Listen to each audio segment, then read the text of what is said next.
13 سال کی مدت میں بہت سارے لوگ اسلام قبول کرتے، بہت سارے لوگ آپ کے جانی دشمن بن جاتے ہیں۔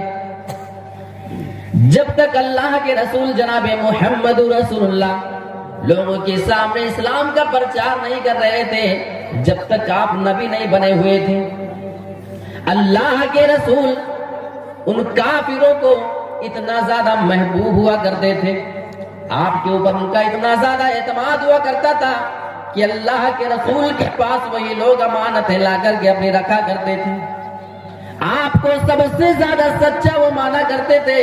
لیکن اللہ کے رسول جب اسلام پیش کرتے ہیں، ایک اللہ کی جانب جب غیروں کو بلانے لگتے ہیں، تو اچانک سے سارے مکہ کے لوگ اللہ کے رسول کے دشمن بن گئے۔ معلوم یہ ہوا ہماری اور آپ کی غیروں سے جو دشمنی چلی آ رہی ہے وہ صرف اسلام کا فرق ہے۔ ہم اسلام اپنا چھوڑ دیں، ہم اپنے دین کو چھوڑ کر کے دوسروں کے دھرم کے اندر چلے جائیں، قرآن مجید کے اندر اللہ رب العالمین یہ اعلان کرتا ہے، پھر دوسرے لوگ تمہیں اپنا تسلیم کرنے کو تیار ہیں۔ وَلَن تَرْضَىٰ عَنْكَ الْيَهُودُ وَلَا النَّصَارَىٰ حَتَّىٰ تَتَّبِعَ مِلَّتَهُمْ۔ یہ یہودی اور عیسائی تم سے کبھی راضی اور خوش نہیں ہو سکتے جب تک کہ آپ ان کے ملت کی پیروی نہ کرنے لگے، جب تک آپ ان کے دین اور دھرم کے اندر داخل نہ ہو جائیں۔ آج فلسطین کے مسلمانوں پہ جو اتیاچار کیا جا رہا ہے، جو ظلم ان کے اوپر ڈھایا جا رہا ہے، اس کی ایک ہی وجہ، اور یہ وجہ یہ ہے، یہ جرم فلسطین کے لوگوں کا صرف اتنا ہے کہ وہ مسلمان بن کر کے زندگی گزار رہے ہیں۔ ابھی وہ اعلان کر دیں ہم آج کے بعد سے اپنے اسلام سے دستبردار ہوتے ہیں اور ہم تمہارے یہودی دھرم کو تسلیم کرنے کو تیار ہیں، ہم تمہارے إن الحمد لله نحمده ونستعينه ونستغفره ونعوذ بالله من شرور أنفسنا ومن سيئات أعمالنا من يهده الله فلا مضل له ومن يضلله فلا هادي له وأشهد أن لا إله إلا الله وحده لا شريك له وأشهد أن محمدًا عبده ورسوله يا أيها الذين آمنوا اتقوا الله حق تقاته ولا تموتن إلا وأنتم مسلمون يا أيها الناس اتقوا ربكم الذي خلقكم من نفس واحدة وخلق منها زوجها وبث منهما رجالا كثيرا ونساء واتقوا الله الذي تساءلون به والأرحام إن الله كان عليكم رقيبا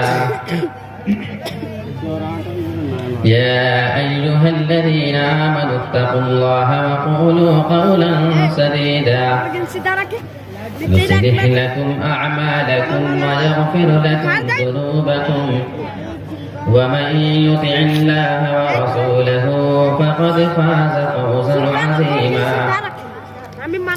أما بعد فإن خير الحديث كتاب الله وخير الهدي هدي محمد صلى الله عليه وسلم وشر الأمور محدثاتها وكل محدثة بدعة وكل بدعة ضلالة وكل ضلالة في النار أعوذ بالله من الشيطان الرجيم بسم الله الرحمن الرحيم وإذ قلنا للملائكة اسجدوا لآدم فسجدوا إلا إبليس أبى واستكبر وكان من الكافرين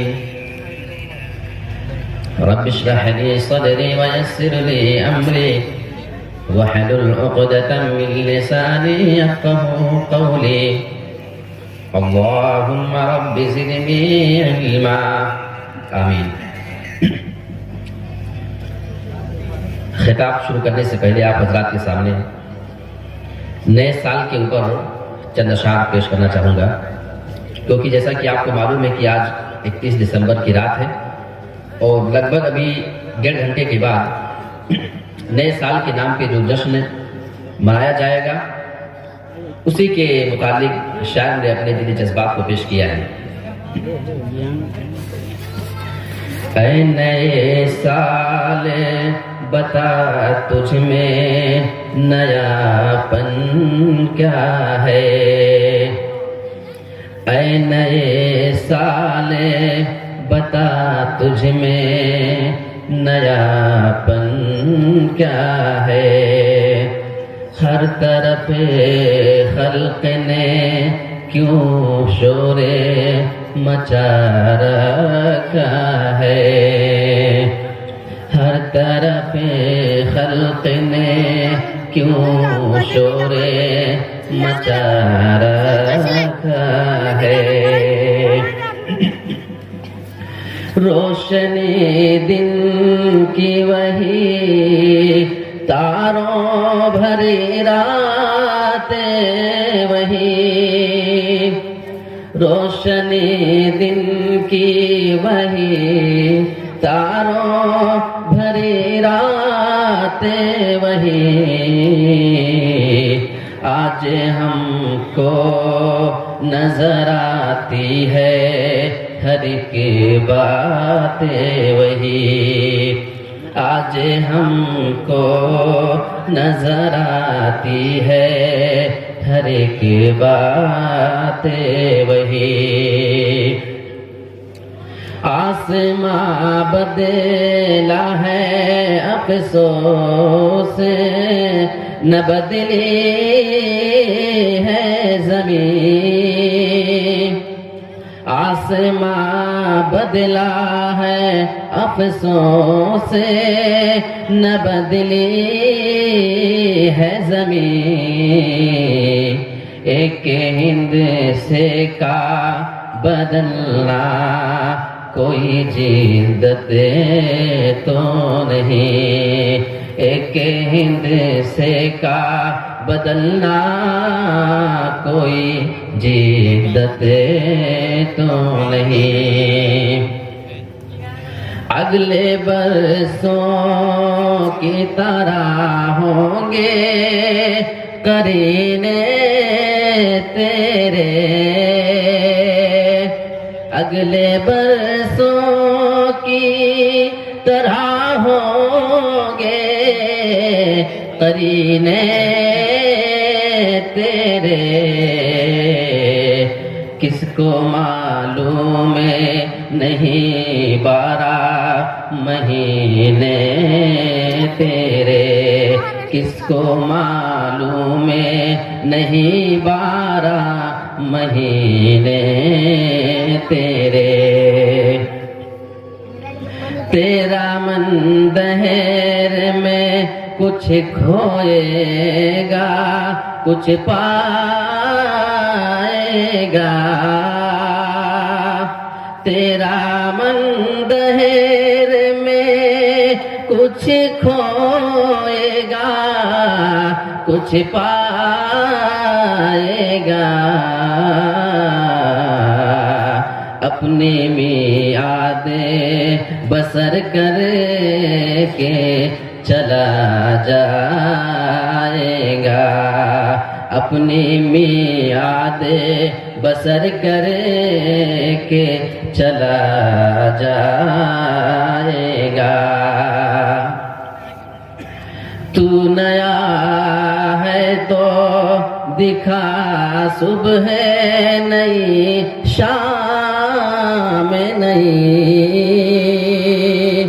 تو نیا ہے تو دکھا صبح نئی شام نہیں، ورنہ ان آنکھوں نے دیکھے ہیں نئے سال کئی، ورنہ ان آنکھوں نے دیکھے ہیں نئے سال کئی۔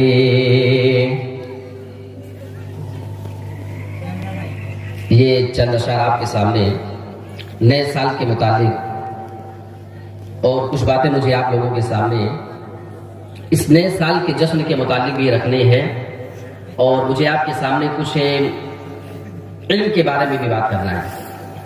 اس موضوع کا میں نے آج انتخاب اس لیے کیا ہے کہ ہمارا یہ جو سال ابھی نکل رہا ہے اور بالکل نکلنا چاہ رہا ہے، 1.5 گھنٹے کا وقت بچا ہوا ہے بس، اس کے بعد یہ سن 2023 ہم سے رخصت ہو جائے گا اور سن 2024 شروع ہو جائے گا۔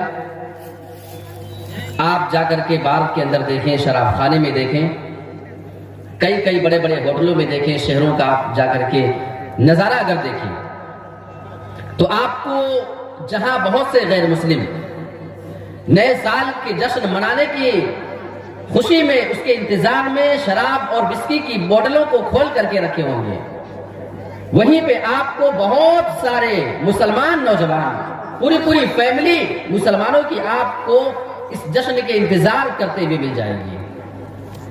سوال یہ پیدا ہوتا ہے کہ یہ جشن کس بات کا ہے؟ آپ سن 2023 کا حساب کر لیں۔ اگر آپ دینی اعتبار سے دیکھنا چاہتے ہیں تو آپ اپنے نام اعمال کو ذرا سا پرکھیں اور اس کو دیکھنے کی کوشش کریں کہ اس سن 2023 کے اندر یہ 365 دن جو آپ سے رخصت ہوا جا رہا ہے، اس میں آپ نے کیا کمایا ہے، آپ نے کیا گمایا ہے، آپ اللہ رب العالمین کو کتنا خوش کر سکے ہیں اور اللہ کو کتنا ناراض آپ نے کیا ہے، اس چیز کا حساب لینے کا دن ہے۔ یہ موقع ہے کہ ایک آدمی رات کی تاریکی میں جب 12 بجنے کا وقت گزر رہا ہے، اگر اس کی آنکھ کھلی ہے تو وہ بیٹھ کر کے پورے سال بھر کا حساب کرے اور ذرا غور کرے کہ اس کے اندر ہم نے ایسا کون سا عمل کر لیا ہے جو عمل ہمیں جنت کے قریب لے کر کے جا رہا ہو، ہم نے ایسا کون سا عمل کر لیا ہے جو ہمیں جہنم سے دور کرنے جا رہا ہے۔ آپ دنیاوی اعتبار سے بات کر لیں، آپ اس بات پہ جشن منائیں گے کہ سن 2023 نکلا جا رہا ہے۔ جی ہاں، ہماری اور آپ کی آنکھوں نے ایسے مناظر دیکھے ہیں، ہماری نہ جانے کتنی مسجدوں کو ویران کرنے کے نظارے ہماری آنکھوں نے اپنے سامنے دیکھے ہیں، ہمارے کانوں نے کتنے ایسے حالات کو دیکھا ہے اور اس کو سنا ہے، اور اس کے بعد آپ اس پہ جشن منائیں گے۔ آپ جشن اس بات پہ منائیں گے کہ جہاں آپ کی بابری مسجد کبھی ہوا کرتی تھی، اس کے اوپر قبضہ کر کے اور مندر بنا کر کے، اور اگلے سال اس کے پورا باقاعدہ اس کے افتتاحی پروگرام کا اعلان کیا جا چکا ہے، ساری تدبیریں بنائی جا رہی ہیں۔ یہ خوشی کا موقع تو شاید ان کے لیے ہو سکتا ہے، لیکن میرے پیارے ساتھیوں، ہم مسلمانوں کے لیے یہ ذلت کی بات ہے کہ ہمارے یہ سال جو ہم سے نکلا جا رہا ہے اور آنے والے سال کے 1-2 مہینے ہی کے بعد اسی جگہ پھر سے اللہ رب العالمین کے ساتھ شرک کیا جائے گا اور غیر اللہ کی وہاں پہ مورتیاں بٹھائی جائیں گی۔ یہ مقام ہے ہمارے سوچ کا اور ہمیں اپنی فکروں کے بدلنے کا۔ آئیے میں آپ کو ذرا رسول کی زندگی کی جانب لے کر کے چلتا ہوں۔ ہم اور آپ کہاں پہ آج کھڑے ہوئے ہیں؟ آپ سے اگر میں ایک سوال کر لوں، سبھی لوگوں سے میں ایک سوال کروں کہ آپ کے علاقے میں جہاں بہت سالوں پہلے مسلمان پریشان تھے، کہیے آج وہاں کے مسلمان کیسے ہیں؟ آپ کا جواب ہوگا کہ یا تو ویسے ہیں یا حالات اس سے کہیں زیادہ خراب ہیں۔ آپ ہمیں بتائیے، فلسطین کے مسلمان بھائیوں کے حالات کو دیکھ لیجیے آپ، 2.5-3 مہینے کے اندر ان کے بچوں کے اوپر، ان کی پوری فیملی کے اندر جو ظلم کیا جا رہا ہے، وہاں کے حالات کیسے ہیں؟ ہم نے اس کے لیے کیا تیاری کیا ہے؟ آئیے رسول کی زندگی کے بارے میں آپ کو تھوڑا سا اشارے میں کر کے چلتا ہوں۔ ہمارے نبی جناب محمد رسول اللہ صلی اللہ علیہ وسلم جب مکہ کے اندر دعوت و تبلیغ دیتے تھک چکے، لوگوں کو ایک اللہ کی جانب بلاتے پورا 13 سال کا زمانہ گزر چکا تھا۔ 13 سال کی مدت میں بہت سارے لوگ اسلام قبول کرتے، بہت سارے لوگ آپ کے جانی دشمن بن جاتے۔ جب تک اللہ کے رسول جناب محمد رسول اللہ لوگوں کے سامنے اسلام کا پرچار نہیں کر رہے تھے جب تک آپ نبی نہیں بنے ہوئے تھے۔ اللہ کے رسول ان کافروں کو اتنا زیادہ محبوب ہوا کرتے تھے، آپ کے اوپر ان کا اتنا زیادہ اعتماد ہوا کرتا تھا کہ اللہ کے رسول کے پاس وہی لوگ امانتیں لا کر کے اپنے رکھا کرتے تھے۔ آپ کو سب سے زیادہ سچا وہ مانا کرتے تھے، لیکن اللہ کے رسول جب اسلام پیش کرتے ہیں، ایک اللہ کی جانب جب غیروں کو بلانے لگتے ہیں تو اچانک سے سارے مکہ کے لوگ اللہ کے رسول کے دشمن بن گئے۔ معلوم یہ ہوا ہماری اور آپ کی غیروں سے جو دشمنی چلی آ رہی ہے وہ صرف اسلام کا فرق ہے۔ ہم اسلام اپنا چھوڑ دیں، ہم اپنے دین کو چھوڑ کر کے دوسروں کے دھرم کے اندر چلے جائیں۔ قرآن مجید کے اندر اللہ رب العالمین یہ اعلان کرتا ہے پھر دوسرے لوگ تمہیں اپنا تسلیم کرنے کو تیار ہیں۔ وَلَن تَرْضَىٰ عَنْكَ الْيَهُودُ وَلَا النَّصَارَىٰ حَتَّىٰ تَتَّبِعَ مِلَّتَهُمْ۔ یہ یہودی اور عیسائی تم سے کبھی راضی اور خوش نہیں ہو سکتے ہیں جب تک کہ آپ ان کے ملت کی پیروی نہ کرنے لگے، جب تک آپ ان کے دین اور دھرم کے اندر داخل نہ ہو جائیں۔ آج فلسطین کے مسلمانوں پہ جو اتیاچار کیا جا رہا ہے، جو ظلم ان کے اوپر ڈھایا جا رہا ہے، اس کی ایک ہی وجہ اور یہ وجہ یہ ہے، یہ جرم فلسطین کے لوگوں کا صرف اتنا ہے کہ وہ مسلمان بن کر کے زندگی گزار رہے ہیں۔ ابھی وہ اعلان کر دیں ہم آج کے بعد سے اپنے اسلام سے دستبردار ہوتے ہیں اور ہم تمہارے یہودی دھرم کو تسلیم کرنے کو تیار ہیں، ہم تمہارے عیسائی دھرم کو اپنا ماننے کے لیے تیار ہیں، آج کے بعد سے تمہارے دین کے اندر داخل ہوتے ہیں۔ اللہ فرما رہا ہے حَتَّىٰ تَتَّبِعَ مِلَّتَهُمْ، اگر آپ ان کے دین کو مان لیں، اگر آپ ان کے دین کے اندر داخل ہو جائیں تو یہ سارے کے سارے جو آپ کے دشمن بنے بیٹھے ہیں یہ آپ کے اوپر بھی ظلم کرنا چھوڑ دیں، یہ آپ کو اپنا ماننے کو تیار ہیں۔ اور یہی معاملہ تو اللہ کے رسول کا ہے۔ اللہ کے رسول 13 سال تک مکہ کے اندر دعوت دیتے اور آپ کو نکلنے پہ بھی مجبور کر دیا جاتا ہے، اور اللہ کے رسول کو اپنی پوری فیملی کو چھوڑ کر کے بھی مکہ سے جانا پڑا تھا۔ بہت سارے صحابہ کو اپنی بیوی بچوں کو چھوڑ کر کے جانا پڑا تھا، اپنی زمین اور جائیداد کو چھوڑ کر کے جانا پڑا تھا، بوڑھے ماں باپ کو چھوڑ کر کے اسی جگہ جانا پڑا تھا جہاں ہمارے رسول نے بھی ہجرت کیا تھا۔ لیکن آؤ میں آپ کو ایسی بات بتاتا ہوں جو ہمارے اور رسول اور صحابہ کے درمیان بہت بڑا فرق بتا رہا ہے۔ ہم کتنے سال سے پریشان ہیں؟ کوئی بولے گا 20 سال سے۔ کسی علاقے میں جہاں آپ مسلمانوں کے حالات کو اٹھا کر کے دیکھیں گے آپ کو معلوم ہوگا کہ وہاں سے 40 سال کے گزر چکے، لیکن مسلمان جیسے پریشان تھے آج بھی پریشان ہیں۔ جہاں پہ مسلمانوں کے اوپر جعلی دشمنوں نے حملے کیے، ان کی زمین اور جائیداد پہ قبضے کیے ہیں، آج بھی وہی معاملہ چلا آ رہا ہے، لیکن حالات سدھرنے کا نام کیوں نہیں لیتا ہے؟ میرے پیارے ساتھیوں، آؤ رسول کی سیرت سے آپ اس چیز کو بھی سیکھنے کی کوشش کرو۔ ہمارے رسول ہجرت کر کے مدینہ جاتے ہیں اور مدینہ جانے کے بعد ابھی 8 سال کا وقفہ بھی نہ گزرا تھا۔ بھائی اللہ کے رسول نے جب ہجرت کیا تو یہی سے سن 1 ہجری کی شروعات ہوتی ہے اور فتح مکہ کب ہوتا ہے؟ سن 8 ہجری کے اندر، یعنی ابھی 8 سال کا عرصہ بھی گزرنے نہیں پایا تھا، اللہ کے رسول نے اسی مکہ کو فتح کر لیا۔ دیکھیں منظر، اسی مکہ کو جہاں بڑے بڑے ظالم اور جابر دشمن اللہ کے رسول کو نکلنے پہ مجبور کر چکے تھے اور صحابہ کی جانوں کے لالے پڑ چکے تھے، ان کو اپنا زمین اور جائیداد اپنے گھر بار کو چھوڑ کر کے بھاگنا پڑا تھا۔ 8 سال بھی نہیں گزرنے پایا تھا، 8واں سال ہی چل رہا تھا، لیکن اسی مکہ کو دوبارہ فتح کر کے اللہ کے رسول فاتحانہ داخلہ اسی مکہ کے اندر کرتے ہیں۔ یہ کون سی طاقت تھی؟ ہمارے رسول نے اپنے آپ کو تیار کیا تھا دشمنوں کے مقابلے کے لیے، اور صحابہ نے بھی تیاری کیا تھا دشمنوں کے مقابلے کے لیے۔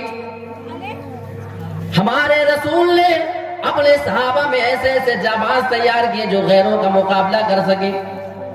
ہتھیار چلانے والے ماہر الگ تھے اور فوجوں کو سنبھالنے والے ماہر الگ لوگ تھے، اور حکومت سنبھالنے کی ذمہ داری نبھانے والے الگ لوگ تھے۔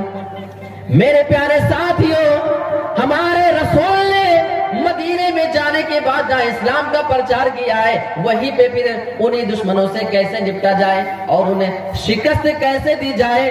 ہاں میں بہت زیادہ کھل کر کے بات کر رہا ہوں میرے پیارے ساتھیوں. آج اسی حالات کو پیدا کرنے کی ضرورت ہے. ہم کب تک اپنے آپ کو مظلوم ثابت کریں گے اور کب تک غیروں کے سامنے اپنے آنسو بہانے جائیں گے؟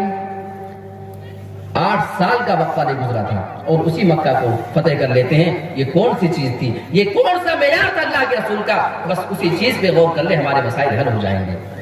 ہمارے اسلام نے ہمیں کمزور رہنے کا حکم بالکل نہیں دیا تھا. جب اسلام شروع مکہ میں آیا اس ٹائم پہ مسلمان کمزور تھے, اسلام کمزور تھا, لیکن تھوڑے ہی سال کے بعد اللہ کے رسول نے ایسی محنت کیا, ایسی کوشش کیا کہ اسلام اتنا مضبوط ہوتا ہے کہ مکہ کے سارے بڑے بڑے سردار انہی گلیوں میں سر جھکائے کھڑے ہوئے ہیں اور انہیں ڈر ہے کہ آج یہ مسلمان ہمیں ہماری جانوں کے اوپر حملے نہ کر دیں. یہ کون سی طاقت تھی مسلمانوں کی؟ ہم اپنی کمزوری اور اپنے ہار کا رونا کب تک روئیں گے؟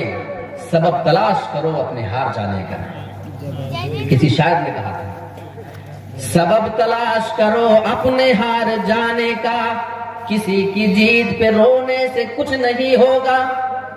اگر آپ کو سبب تلاش کرنا ہے تو اپنی ہار کی وجہ تلاش کرے کہ ہارے کیوں ہم, غیر کیوں جیت رہا ہے. یہ سوچنا آپ کا کام نہیں ہے. میرے پیارے ساتھیوں, اسلام ہمیں مضبوط ہونے کا حکم دے رہا ہے اور ہمارے اسلام سے غیروں نے بھی بہت ساری چیزوں کو سیکھا ہے. ایک یہ غیر مسلم آدمی تھا, اس سے ایک مرتبہ انٹرویو لیا جاتا ہے. بہت کام کی بات بتانے جا رہا ہوں. حالانکہ ایسی کبھی کوئی بات کسی دوسری جگہ کرنے جاؤ تو لوگ ڈرنے لگتے ہیں کہ بھائی صاحب ایسی بات آپ کھلے اسٹیج پہ نہ کیا کرو. اگر آپ کے سامنے یہ سارے اسلام کے اصول نہ بتائے جائیں تو کہاں پہ بتائے جائیں گے؟ اس آدمی سے پوچھا جاتا ہے. وہ آدمی ہتھیاروں کے اوپر بہت زیادہ فوکس کیا کرتا تھا. ہمارے پاس کھانے کی کمی ہو جائے چلے گا, ہمارے پاس کسی اور چیز کی کمی ہو جائے وہ چل جائے گا, لیکن ہتھیار ہمارے پاس ہونا چاہیے. اس سے سوال کیا جاتا ہے کہ یہ چیز آپ نے سیکھی تو کہاں سے کہ آپ کا اس پہ بڑا فوکس ہوتا ہے, کوئی دوسری چیز رہے نہ رہے لیکن ہتھیار ہونا ضروری ہے. تو جانتے ہیں اس غیر مسلم نے جو اللہ کے رسول کو مانتا نہیں تھا وہ کیا جواب دیتا ہے؟ ہمیں شرم آنی چاہیے اپنے مطالعے پہ, اور اس سے جو مسائل ہم مستنبط کر سکتے ہیں اس پہ ہمیں تعجب ہوتا ہے کہ ہم نے یہ چیز غیر سے سیکھنی ہے. وہ جواب دے رہا ہے میں نے محمد ابن عبداللہ کی لائف اسٹائل کو پڑھا تھا, میں ان کی زندگی کے آخری لمحات کو جب پڑھ رہا تھا, ان کی موت کے وقت جو حالات پیش آئے میں نے اس کا مطالعہ کیا. جب شام ہو چکی تھی ان کی ساتھیوں ان کی لاش کے پاس ان کے چہرے دیکھنے کے لیے آیا کرتے تھے. گھر میں اتنا زیادہ اندھیرا تھا, چراغ نہیں جل رہا تھا. لوگوں نے درخواست دیا تھا تمہارے نبی نے, میرے شوہر نے میرے گھر میں اتنا تیل بھی نہیں چھوڑا ہے جسے ڈال کر کے میں چراغ جلا سکوں, اور پڑوس سے ادھار لے کر کے چراغ جلایا جا رہا ہے. وہ آدمی اس کو پڑھتے جا رہا ہے لیکن غور کرتے جا رہا ہے, مطالعہ کیسے کیا جاتا ہے غیر مسلم ان کو سمجھا رہا ہے. یہ بول رہا ہے آگے کی صفحات کو میں جب پلٹ رہا ہوں تو میں کیا دیکھتا ہوں کہ اسی نبی کے گھر کی دیواروں پہ تلوار لٹک رہی تھی, اس کے گھر میں ہتھیار اس ٹائم پہ موجود تھے. بس میں نے وہیں سے اس بات کو سیکھ لیا ہے, کیونکہ لوگ محمد کو اپنا آئیڈیل مانا کرتے ہیں, پوری دنیا میں ان کی فالوور ہیں, ان کو لوگ بہت زیادہ فالو کیا کرتے ہیں. یہ بہت بڑے رشی اور نبی تھے. مجھے یہ معلوم ہو چکا ہے کہ انہوں نے یہ کام جو کیا ہے اس میں کوئی بہت بڑی حکمت ہوگی. کھانے کی چیز نہ ہو, آگ جلانے کی چیز نہ ہو, چل جائے گا, لیکن ڈیفینس کے لیے اور غیروں سے مقابلہ کرنے کے لیے آپ کے پاس ہتھیار کا ہونا یہ ضروری ہے.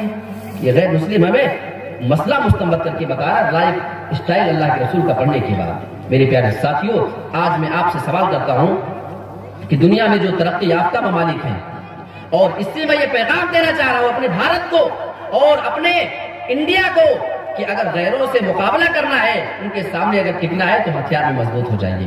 آج امریکہ کا نام اتنا زیادہ کیوں ہے؟ کیونکہ وہ ہتھیاروں میں سب سے زیادہ آگے ہے. وہ ہتھیار سارے دیشوں کو سپلائی کرتا ہے, وہ سپر پاور بنا ہوا ہے. تو صرف اس بیس پر کہ وہ ہتھیار میں سب سے زیادہ آگے ہے. یہی تعلیم تو ہمارے رسول ہم کو دے رہے ہیں. یہ تعلیم ہر ملک کو, ہر قوم کو سیکھنے کی ضرورت ہے. یہ صرف مسلمان ہی کے لیے بات نہیں ہے. میرے پیارے ساتھیوں, میں اپنے بھارت اور اپنے انڈیا کے حق میں بھی یہ بات کر رہا ہوں کہ اگر تمہارے پاس سب سے زیادہ طاقتور ہتھیار موجود ہوں گے تو غیر تم سے مقابلے کے لیے کبھی جرأت نہیں کرتا. اللہ کے رسول اور صحابہ جو جنگیں لڑا کرتے تھے, اگر کافروں کے پاس تلوار اور نیزے میان ہوا کرتے تھے, اگر ان کے پاس یہ سارے ہتھیار ہوا کرتے تھے, تو ہمارے رسول اور ان کے صحابہ کے پاس بھی اسی معیار کے ہتھیار ہوا کرتے تھے. اور آج میزائل اور بم کے زمانے میں, آج یہ گولے اور بارود اور ٹینک کے زمانے میں, اگر آپ صرف لاٹھی ڈنڈے پہ بھروسہ کریں گے, صرف بندوقوں پہ بھروسہ کر کے اگر بیٹھ جائیں, آپ اپنے دیش کو اگر آگے نہ بڑھائیں, تو میرے پیارے ساتھیوں پھر آپ کے اوپر بہت سارے دیش حاوی ہو جائیں گے. جو بات آپ سے وہ منوانا چاہیں گے پھر آپ کو ماننا ہی پڑے گا.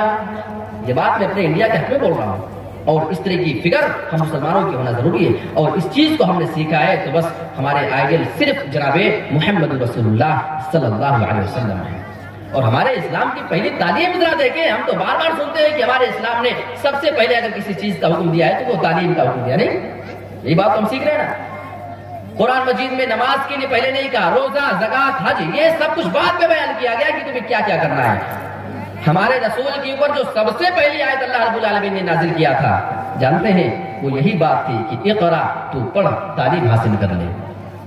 اور آپ علماء سے پوچھ لیں, کہیں اس بات کا ذکر نہیں آیا کہ صرف تمہیں قرآن پڑھنا ہے اور صرف حدیث پڑھنا ہے. اقرا بسم ربک الذی خلق, ہاں پڑھو اپنے اس رب کے نام سے جس نے تمہیں پیدا کیا. یعنی وہ علم تمہیں اللہ سے دور نہ کر دے, تمہیں اللہ سے جوڑ کر کے رکھے. اس کے علاوہ باقی تم علم, ہر کوئی جو تمہیں فائدہ پہنچانے والا علم ہو اس کو تم حاصل کرو. علماء نے علم کی دو قسمیں کیا بس, ایک علم نافع, ایک علم غیر نافع. علم نافع جس کا آپ کو فائدہ ملنے والا ہے دنیا اور آخرت میں, اور علم غیر نافع جس کا آپ کو کوئی فائدہ نہیں, جس کا آپ کو نقصان ہو رہا ہے. علم غیر نافع بھی ہے, جیسے چوری کے طریقے سیکھنا, نقب زنی کے, ڈاکہ زنی کے, ہے کسی کو شوٹ کرنے کے, اور کسی کو اس طریقے سے کہیں الٹے سیدھے حرکتیں کرنے کے, کہیں پہ بم لگا کے بھاگنے کے. یہ سارا ایک علم ہے, یہ ہر آدمی نہیں کر سکتا ہے, یہ بھی علم ہے. لیکن ہماری شریعت یہ کہتی ہے کہ تمہیں ایسا علم سیکھنے کی اجازت نہیں ہے. علم ایسا سیکھو جو تمہیں تمہارے رب سے دور نہ کر دے. یعنی علم نافع, فائدے مند علم تم کو سیکھنے کی ہماری اسلام جو ہے یہ اجازت دے رہی ہے, بلکہ اس کا حکم دے رہی ہے. اب آپ سے میں ایک سوال کروں, ہمارے اسلام کے بارے میں تو آپ نے دیکھ لیا کہ علم ہی پہ سب سے زیادہ زور دیا ہے. یہ بات اللہ نے کب کی ہے؟ 1450 سال کا زمانہ گزر چکا لگ بھگ. اور آج آپ دیکھ لیں سن 2023 ختم ہونے والا ہے, ابھی 1 گھنٹے 15 منٹ کے بعد سن 2024 شروع ہو جائے گا. اتنا وقفہ گزر چکا, 1450 سال. لیکن میں آپ سے ایک سوال کرتا ہوں کہ دنیا میں سب سے زیادہ ترقی یافتہ ملک کون ہوتا ہے؟ اس کا سمپل جواب یہ ہوگا کہ جو ملک تعلیم میں اور ایجوکیشن میں زیادہ آگے ہوتی ہے, جہاں پہ ٹیکنالوجی جتنی زیادہ ہوتی ہے, جہاں کی سائنس جتنی زیادہ ترقی پہ ہوتی ہے, وہی ملک سب سے زیادہ آگے اور ترقی یافتہ مانا جاتا ہے. آپ امریکہ کو دیکھ لیں, آپ چائنا کو دیکھ لیں, آپ اسرائیل کو دیکھ لیں. یہ سارے علم کی بنا پہ آج دنیا میں تمام قومیں کے اوپر فائق ہیں, اور دوسرے تمام ملکوں پہ سب سے زیادہ آگے نظر آ رہے ہیں صرف علم کی بنیاد پر. ہمیں آپ ایک ایسا دیش بتا دیں, بس ایک ایسا دیش جہاں کے لوگ بالکل پڑھے لکھے نہ ہو, جہاں پہ ایجوکیشن کو کوئی ویلو حاصل نہ ہو, جہاں پہ پڑھے لکھے لوگوں کی تعداد نہ کے برابر ہو, اور وہ ملک دنیا میں ترقی کے معاملے میں بہت آگے نکل چکا ہو. آپ کو دنیا میں کوئی ایسا دیش نہیں ملے گا. صرف تعلیم, جو تعلیم کے معاملے میں جو سب سے زیادہ آگے رہتے ہیں, ترقی انہیں کے مقدر میں آتی ہے. اور ہمارے اسلام نے تو ہم سے پہلے کہہ دیا تھا, اقرا, تمہیں تعلیم حاصل کرنا ہے. تعلیم یہ بہت ضروری چیز ہے. ہمارے مسلمان بچوں میں سائنسدانوں کا ہونا ضروری ہے, ڈاکٹر ہونا ضروری ہے, انجینئر ضروری ہے, وکیل اور جج کا ہونا ضروری ہے, پولیس انسپکٹر ہونا ضروری ہے. ہر میدان میں, سیاست میں یہ ایسے مسلمان لیڈران کا ہونا ضروری ہے جو اپنی بات کو غیروں کے سامنے رکھ سکے اور ان کی بات کو لوگ سننے کو تیار ہوں. ورنہ ہمیں اور آپ کو رونا پڑتا رہے گا. کبھی ہم سے ہماری بابری مسجد چھینی جائے گی, کبھی گیان واپی مسجد کے اوپر ناجائز مقدمہ کر کے اس کو ہڑپنے کی کوشش کی جائے گی. اور ایسے پورے ہندوستان کے اندر میں آپ کو سینکڑوں ایسی مسجدیں بتا سکتا ہوں پورے نام اور ایڈریس کے ساتھ، جہاں کے مسجدیں حکومت کے رڈار پہ ہیں۔ بہت سارے شاہی مسجدیں آپ کو ایسے نظر آ جائیں گے اور غیر شاہی مسجدیں بھی، بہت سے ایسے مدرسے آپ کو مل جائیں گے جہاں یہ غیر اپنی نظر کو گڑا کر کے بیٹھا ہوا ہے یا اپنی نظر کو ٹکا کر کے بیٹھا ہوا ہے، کیونکہ وکیل انہی کے ہیں، جج انہی کے ہیں، پولیس فورسز انہی کے ہیں اور حکومت انہی کی ہے، یعنی جو ساری چیزیں اس معاملے میں فائدہ مند ثابت ہو سکتی تھی، جو ہماری اور آپ کی آواز کو دوسروں تک پہنچا سکتی تھی، ہمیں اور آپ کو اپنا انصاف دلوا سکتی تھی، ہمارے لوگ تو اس میں موجود ہی نہیں ہیں۔ ہم ایجوکیشن میں اتنا پیچھے ہیں، ہم تعلیم میں دھیان ہی نہیں دیتے ہیں۔ میرے پیارے ساتھیوں، پھر ہمیں اپنی کمی اپنے آپ کو سمجھنے کی ضرورت ہے۔ سبب تلاش کرو اپنے ہار جانے کا، کسی کی جیت پہ رونے سے کچھ نہیں ہوگا۔ آج ہم ترقی میں پیچھے، آج ہم تعلیم میں پیچھے، غیر ہمارے اوپر اتنا زیادہ حاوی ہو چکا ہے۔ میرے پیارے ساتھیو، اس معاملے میں ہم سبھی کو غور کرنے کی ضرورت ہے۔ ایک مثال میں آپ کو دوں، بہت دلچسپ مثال ہے، غور سے سمجھیے گا تو سمجھ آئے گا۔ آپ نے شہباز پرندے کا نام سنا ہوگا۔ شیخ آپ کے یہاں کیا بولتے ہیں؟ باز، شہباز پرندہ، وہ جو ہوا میں کافی دیر تک اڑتا ہے، وہ پنکھ پھیلا کے۔ آپ کے یہاں کیا بولتے ہیں شیخ؟ شہباز، باز۔ آپ لوگ شاید سمجھ رہے ہوں گے۔ آپ دیکھیں گے کہ ہوا میں وہ کافی اونچائی پہ اڑتا ہے اور وہ بڑا شکاری پرندہ ہوتا ہے، وہ مرغیوں تک کو، ان کے چوزوں کو اٹھا لیتا ہے، سانپ کو وہ اپنے چنگل میں پھنسا کر کے اڑ جاتا ہے آسمان میں۔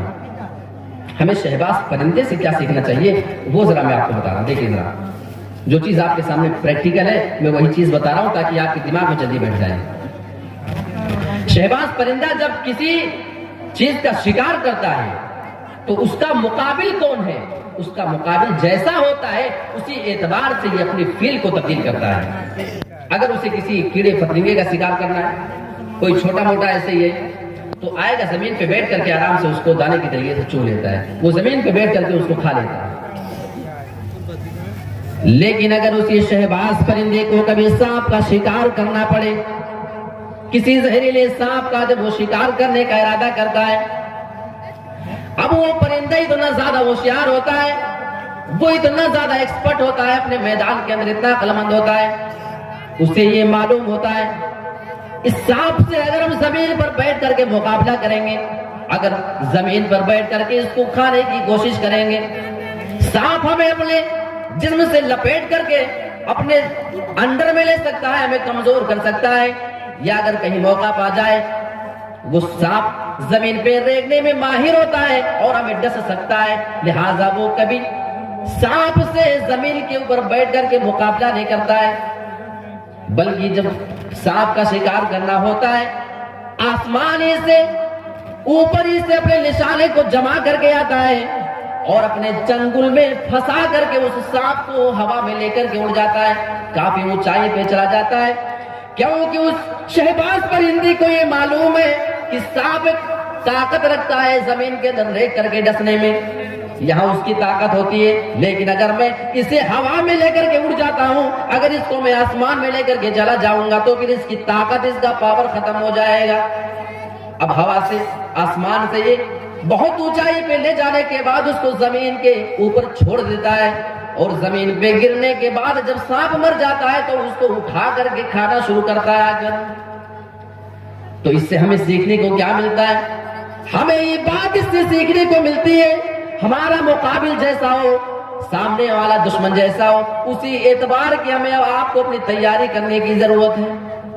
لاٹھی ڈنڈے کا زمانہ نہیں میرے پیارے ساتھیوں، ہمارا دشمن کس میدان میں آگے، ہمیں جس سے آنے والے دنوں میں مقابلہ کرنا ہے، ہماری آنے والی نسلوں کو کس چیز میں ان سے مقابلہ کرنا ہے، وہ کس میدان میں آگے، کس میدان میں ان کو آگے بڑھنے کی ضرورت ہے، ہمیں اپنے بچوں کو اسی فیلڈ میں اتارنے کی ضرورت ہے۔ اور اس کا سب سے پہلا جواب یہ ہے کہ ہمیں ہمارے بچوں کو ایجوکیشن سے جوڑنے کی ضرورت ہے۔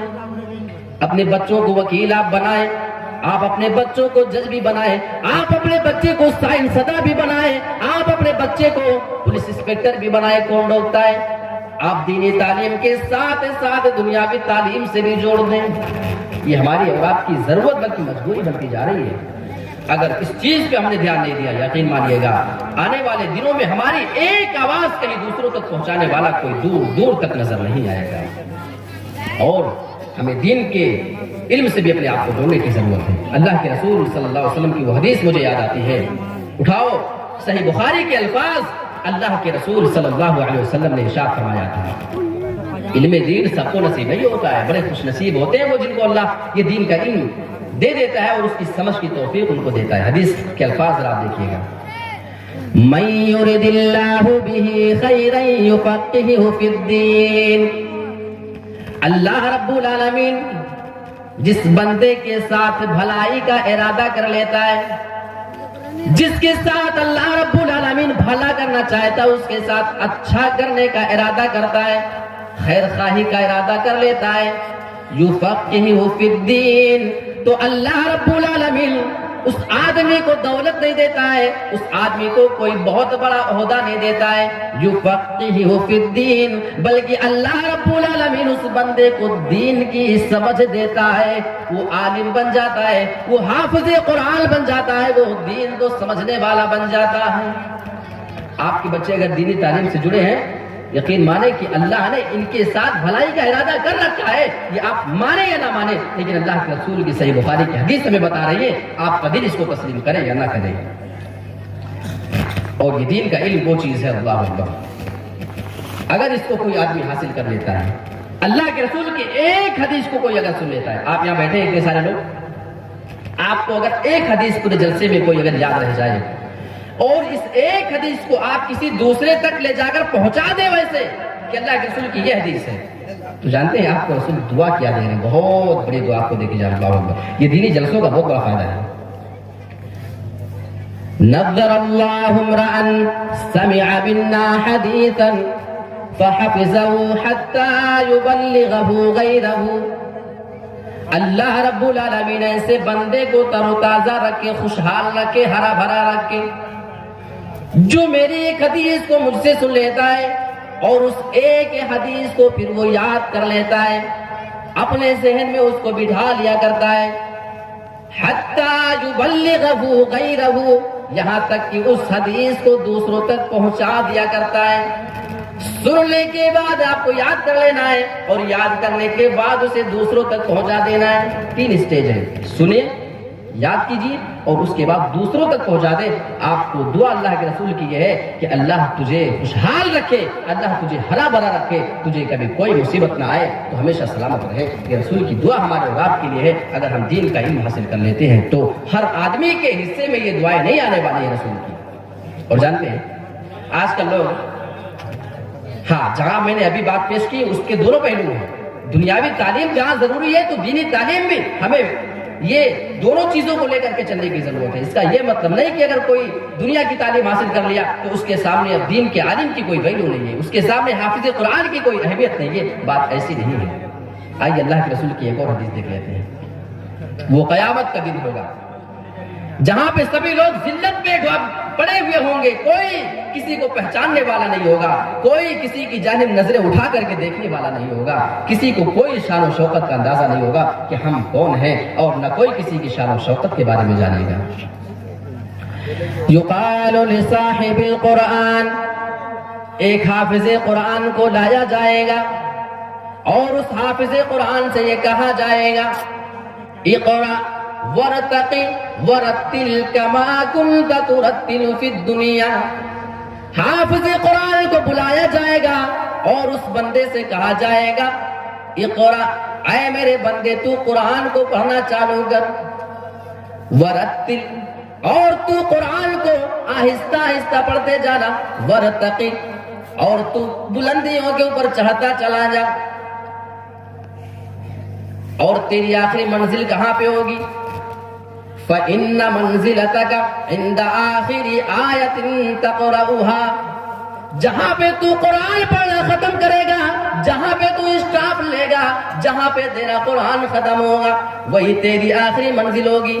تو آرام سے پڑھنا، بہت ہی زیادہ اسپیڈ کے ساتھ اگر تو قرآن کو پڑھے گا تو ہو سکتا ہے کہ تو بہت ہی زیادہ اونچائی پہ نہ جا سکے، اللہ اس کو بہت بلندی پر لے کر کے کے جانا چاہے گا، لہذا کہے گا کہ دیکھ ذرا آرام کے ساتھ پڑھنا تاکہ زیادہ بلندی تجھے مل سکے۔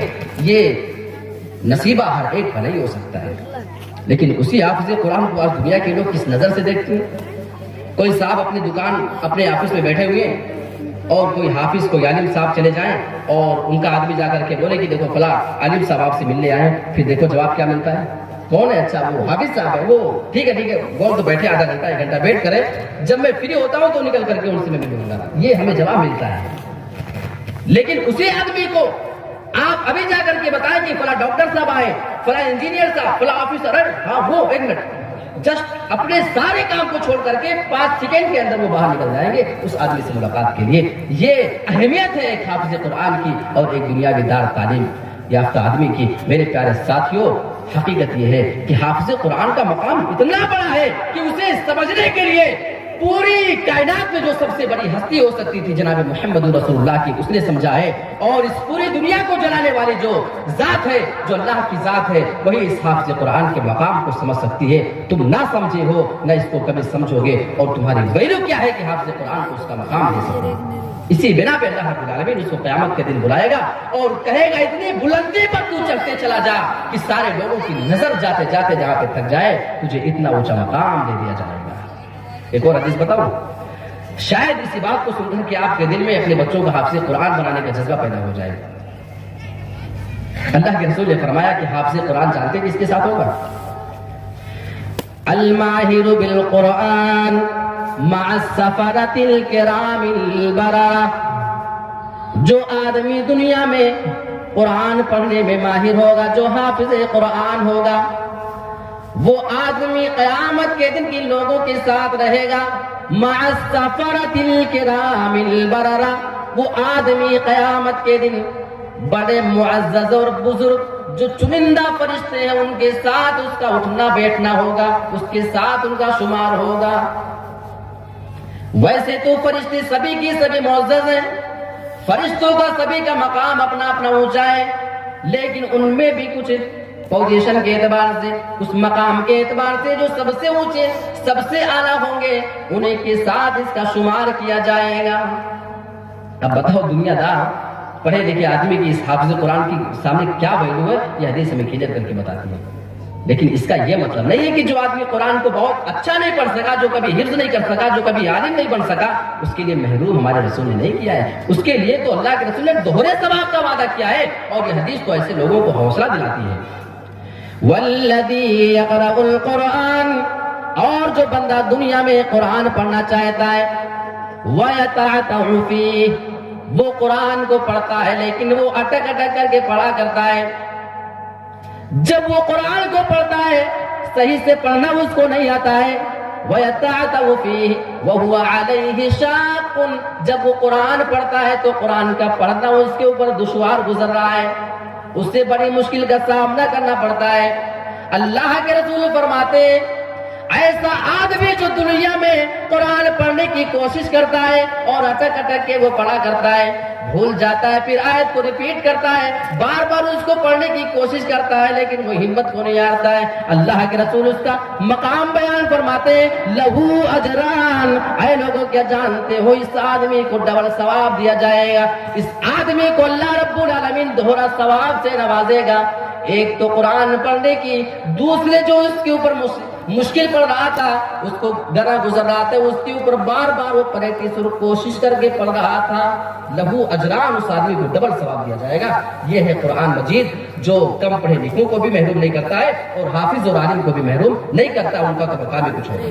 یہ صرف اور صرف اسلام دے سکتا ہے سبھی لوگوں کو انصاف کے ساتھ۔ اچھا، یہ علم دین کی اہمیت جو ایسی ہے نا کہ اگر کوئی بندہ اپنے آپ کو علم دین سے جوڑ لیتا ہے تو یہ سمجھ لیں کہ وہ آدمی جنت کے راستے پہ چلتے جا رہا ہے۔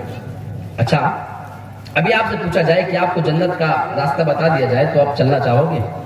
ہر کوئی چاہے گا نا کہ فوراً سارا کام چھوڑ کر کے، پھر چاہے آپ کسی کو 1 کروڑ روپے کا پیشکش کر دیں کہ کروڑ لے لو رک جاؤ، تو نہیں رکنے والا ہو۔ رکیں گے؟ نہیں رکیں گے، ہم تو نہیں رکیں گے، نہ آپ رکیں گے۔ دنیا کی ساری دولت جنت کے سامنے بیکار ہے، اور ہو کیوں نہ، کیونکہ اللہ کے رسول کی وہ حدیث آپ صحیح مسلم کی حدیث دیکھ لیں، حدیث قدسی ہے جس میں اللہ رب العالمین ارشاد فرماتا ہے اسی جنت کے بارے میں، اعددت لعباد الصالحین، میں نے اپنے نیک بندوں کے لیے ایسی جنت تیار کر کے رکھی ہے، ما لا عین رأت، وہ گمان تک نہیں گزرا ہوگا، میں نے اپنے نیک بندوں کے لیے ایسی جنت تیار کر کے رکھی ہے۔ اب بتائیے کون کون جانا چاہتا ہے اس راستے پہ؟ سبھی لوگ تیار ہوں گے الحمدللہ۔ اور ایک طریقہ اللہ کے رسول بتا رہے ہیں، اور حدیث وہ بھی صحیح مسلم کے الفاظ، بالکل صحیح نہیں، کوئی ڈاؤٹ نہیں، بس آپ کو صرف چلنا ہے اس راستے پہ، ہو سکے تو چلو، آپ نہیں چل سکے تو اپنے بچوں کو چلانا۔ من سلک طریقا یلتمس فیہ علما سہل اللہ لہ بہ طریقا الی الجنہ، جو آدمی ایسے راستے پہ چلتا ہے، دنیا میں وہ آدمی اس پہ علم حاصل کرنا چاہتا ہے، علم دین کا کوئی راستہ اگر تلاش کر کے چلنا چاہتا ہے اس پہ چلنا شروع کر دیتا ہے، یلتمس فیہ علما سہل اللہ لہ بہ طریقا الی الجنہ، اللہ رب العالمین اس راستے کی وجہ سے، دین کے راستے پہ چلنے کی وجہ سے، اس علم دین کے حاصل کرنے کی وجہ سے اس آدمی کے لیے جنت کے راستے کو ہموار کر دیتا ہے، آسان بنا دیتا ہے، یعنی اس آدمی کے لیے پھر جنت کا راستہ ہموار اور آسان ہو جاتا ہے، وہ جنت کے اندر اس راستے سے چلا جائے گا۔ وہ راستہ ہے علم کا، اور اس کے اوپر عمل کریں اور اپنے آپ کو آپ جنتی بنانے کی کوشش کریں۔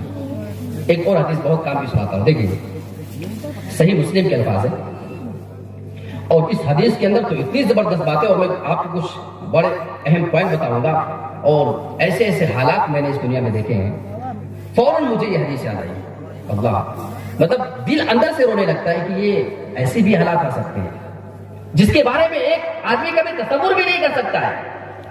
پہلے وہ حدیث آپ سنیں، اللہ کے رسول جناب محمد رسول اللہ فرماتے ہیں کہ ایک آدمی جب مر جاتا ہے تو اس کے عمل کا سلسلہ ختم ہو جاتا ہے۔ اذا مات الانسان انقطع عنہ عملہ، جب انسان مر جاتا ہے اس کے عمل کا سلسلہ ختم ہو جاتا ہے، وہ نیکیاں نہیں کرتا ہے، الا من ثلاثۃ، ہاں مگر تین ایسی چیزیں کہ ان تین چیزوں کی وجہ سے مرنے کے بعد بھی اس کا ثواب اس آدمی کو ملتا رہے گا۔ کون سے ایسے اعمال ہیں کہ آپ کے مرنے کے بعد آپ کو اس کا ثواب ملتا رہے؟ ابھی دنیا میں ہم زندہ ہیں، نماز پڑھیں گے ثواب ملے گا، روزہ رکھیں گے ثواب ملے گا، زکات دیں گے ثواب ملے گا، صدقہ کریں گے تو ہم کو ثواب مل جائے گا، حج اور عمرہ کر کے آ جائیں گے ہم کو ثواب مل جائے گا، غریبوں کی مدد کر دیں گے ثواب مل جائے گا۔ لیکن میرے پیارے ساتھیوں، کیا آپ جانتے ہیں کہ جب ہم مر جائیں گے اب نہ ہم نماز پڑھ سکیں گے، نہ روزہ رکھ سکیں گے، نہ زکات دے سکیں گے، نہ حج اور عمرہ کر سکیں گے، ہماری نیکیوں کا سلسلہ ختم ہو جاتا ہے۔ لیکن ہمارا اسلام ایسا مذہب ہے جو ہمیں اور آپ کو مرنے کے بعد بھی محروم نہیں کرنا چاہتا ہے۔ ہمارا اسلام یہ کہتا ہے اگر انسان مر جاتا ہے وہ دنیا میں کچھ ایسے کام کر کے چلا جائے، تین وہ کام ہے کہ مرنے کے بعد بھی اس آدمی کو اس کا ثواب پہنچتا رہتا ہے۔ کتنا بڑا خوش نصیب آدمی ہوگا وہ کہ وہ دنیا سے تو جا چکا ہے، ہماری اور آپ کی نظروں سے وہ مر چکا ہے، وہ قبر کے اندر لیٹا ہوا ہے، لیکن دنیا میں کچھ کام ایسے کیے تھے کہ اس کو ثواب ابھی تک مل رہا ہے۔ اللہ سے ہم دعا کرتے ہیں، اے اللہ تو ہم تمام مسلمانوں کو ایسے اعمال کی ضرور کوشش کرنے کی توفیق عطا فرما کہ ہم مر چکے ہوں، ہمیں سارے لوگ بھلا چکے ہوں، جہاں پہ ہمارے بھائی بہن بھی ہمارے کام نہ آ سکے، ہمارے بیوی بچے ہمارے لیے دعائیں نہ کریں اور دنیا داری میں پڑ جائیں، ہمیں اور آپ کو کبھی وہ یاد نہ رکھ سکے، لیکن اللہ تو ہمیں بھی ان تین کاموں کی توفیق دے دے کہ جن کی وجہ سے، جن کاموں کی وجہ سے ہمارے لیے مرنے کے بعد بھی ثواب ملتا رہے۔ وہ تین اعمال کو دیکھو، اے مسلمانوں، اپنے قبر کی زندگی کو روشن کرنے کی کوشش کرو، اپنی تابناک آخرت کو تم روشن کرنے کی کوشش کیوں نہیں کرتے ہو؟ اللہ کے رسول بیان فرماتے الا من ثلاثۃ الا من صدقۃ جاریۃ، اگر کوئی آدمی صدقہ جاریہ کر کے چلا جاتا ہے، کوئی عام کام کر کے چلے جائیں، آپ مدرسہ بنوا کر کے چلے جائیں، اگر آپ کوئی مسجد میں تعاون کر کے چلے جاتے ہیں، جب تک آپ کے پیسے کا استعمال اس میں ہو رہا ہے یا آپ کے دیے ہوئے پیسے کا اس میں استعمال ہوا ہے، لوگ نماز پڑھیں گے۔ اللہ کے رسول فرماتے ہیں وہ آپ کا صدقہ جاریہ ہے، آپ نے کہیں ٹیوب ویل بنوا دیا ہے, کہیں کوئی مدرسہ چلا دیا ہے, ایسا کوئی کام کر کے چلے جائیں, آپ کے مرنے کے بعد بھی آپ کو اس کا ثواب پہنچتا رہے گا. اور دوسری چیز, او علم ينتفع به, اگر آپ کوئی علم چھوڑ کر کے چلے جاتے اور اس علم کی وجہ سے لوگ فائدہ اٹھاتے رہتے ہیں. آپ کتاب لکھ دیں, آج کل یوٹیوب کا زمانہ, آپ کی کوئی اسپیچ ہے, کوئی تقریر ہے, جب تک لوگ سن کر کے اس سے فائدہ اٹھائیں گے انشاءاللہ اس کا ثواب آپ کو ملتا رہے گا. اور میں اپنے میڈیا والوں سے بھی یہ بات کہنا چاہوں گا, اگر ثواب کی نیت سے اس کام کو آپ کرتے ہیں کہ دین ہمارے ذریعے پہنچے گا, دین ہمارے, بس آپ کی نیتوں ہی کا فرق ہے. بس ہم دین کو پہنچانا چاہتے ہیں, ہم اللہ اور رسول کی بات کو پھیلانا چاہتے ہیں پوری دنیا کے اندر, اس وجہ سے ہم یہ کام کرتے ہیں, تو انشاءاللہ وہ چیز آپ کے لیے بھی صدقہ جاریہ بن سکتی ہے. ہم بھروسہ رکھیں اللہ پر. اور تیسری چیز بہت کام کی ہے, اللہ کے رسول فرماتے ہیں او ولد صالح يدعو له, اگر کوئی آدمی دنیا سے انتقال کر جاتا ہے لیکن اپنے مرنے کے بعد اس نے اپنی اولاد ایسی چھوڑی ہے جو اولاد اس کی نیک ہے, اور نیک اولاد اگر ہوگی تو آپ کے لیے وہ دعائیں ضرور کرے گی. اور دونوں الفاظ اللہ کے رسول نے ایک ساتھ ملا کر کے بیان فرمائے, او ولد صالح, اگر وہ دنیا میں کوئی نیک اولاد کو چھوڑ کر کے چلا جاتا ہے, یدعو لہ, جو اللہ رب العالمین کے بارگاہ میں اس کے لیے دعائیں کریں, تو اس آدمی کو مرنے کے بعد بھی اس کا ثواب ملتا رہے گا. میں ایک جنازے میں گیا تھا, میں اپنے یو پی کی بات کر رہا ہوں, اپنے ضلع سدھارتھ نگر میں. اب پورا ایڈریس نہیں بتاؤں گا, نہیں تو جان جائیں گے کہاں کی بات ہے. جنازے میں شرکت کے بعد اس کے 3-4 بیٹے, ایک ماں کا یا اس کے باپ کا انتقال ہوا تھا.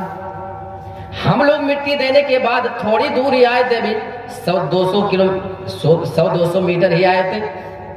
آدھا کلومیٹر کا فاصلہ بھی ہم نے طے نہیں کیا تھا, ہاتھ وغیرہ وہیں دھلنے کے بعد واپس آنے لگے, وہیں پہ رک کر کے تھوڑی سی بات ہونے لگے, اور میں نے اس کے ایک بیٹے کو دیکھا, وہ ماں جو دفن ہو چکی ہے, ابھی 20 سے 25 منٹ کا وقفہ گزرا تھا.